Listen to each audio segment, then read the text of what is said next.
Celebrate the victories, ladies and gentlemen. Celebrate the victories. So what do I mean by that? Celebrate the victories. This morning I got up around, well, the alarm went off at 5. I had a weird night's sleep, actually. I go on so many tangents in these conversations, it's ridiculous. Had a weird night's sleep, went to bed nice and early, like early, like 10 o'clock. But then I woke up wide awake around like 11:45, and then was wide awake in and out of sleep for like 2 hours. Alarm went off at 5 o'clock. I was actually feeling pretty good.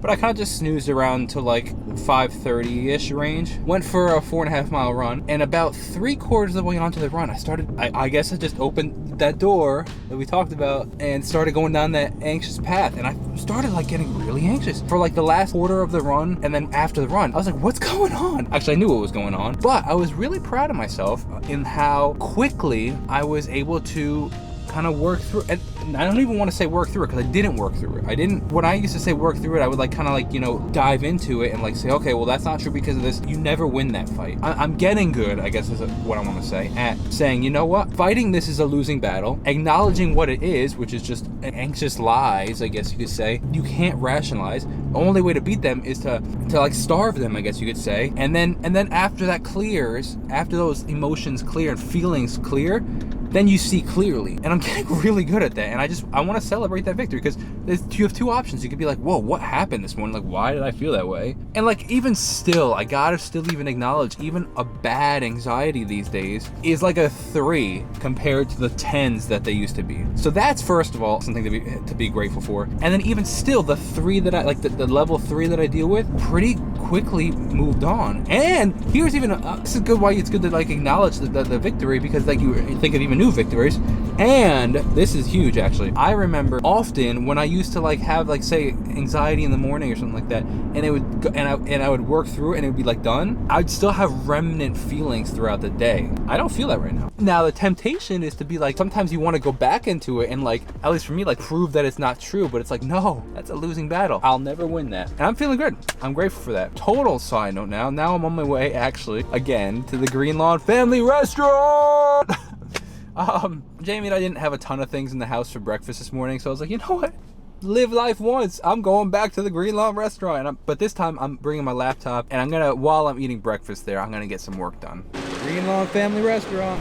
So you know what's funny about the Green Lawn Family Restaurant is it's literally nothing to write home about. Like, the food's pretty decent. Like, it's definitely nothing like very cool in there. It's like, hasn't been updated in like 25 years, but it's just a vibe.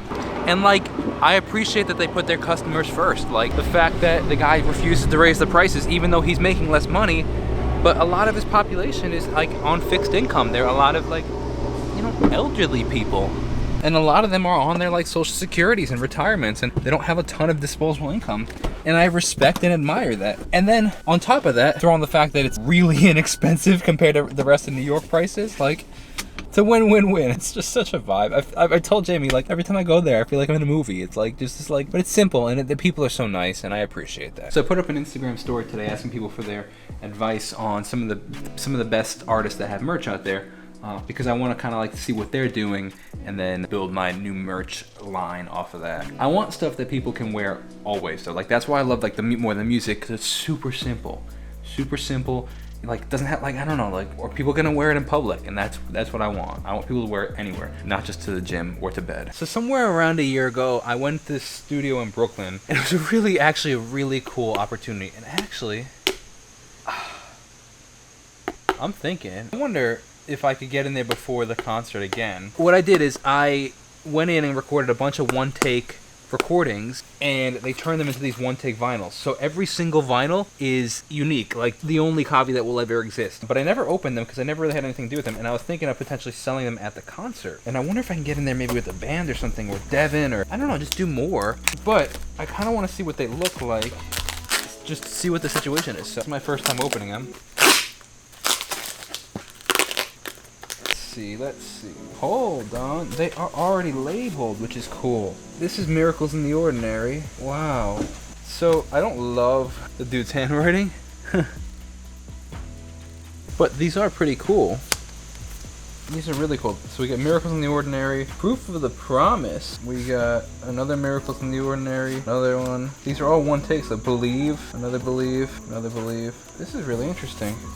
These before vocal lessons. It'd be cool to get the whole band in there and do some one takes, but like, I don't know if that's realistic to get them all the way into Brooklyn. Modern Love, we got My Hero. Now one of them I devoted to Jamie, I don't know which one though. This is really cool, man. It's totally see-through. This is really sick. You have reached Least of All Sound Recordings in Brooklyn, New York. My name's Jacob Restituto. Hope you're doing well. I did a session with you guys back in October of last year, and I would love the opportunity to potentially make some more one-take vinyls with you guys. So I wanted to see if you had anything available, and if you did, what the turnaround time for those records would be. So really looking forward to hearing back from you. The sooner the better. That'd be great. 631.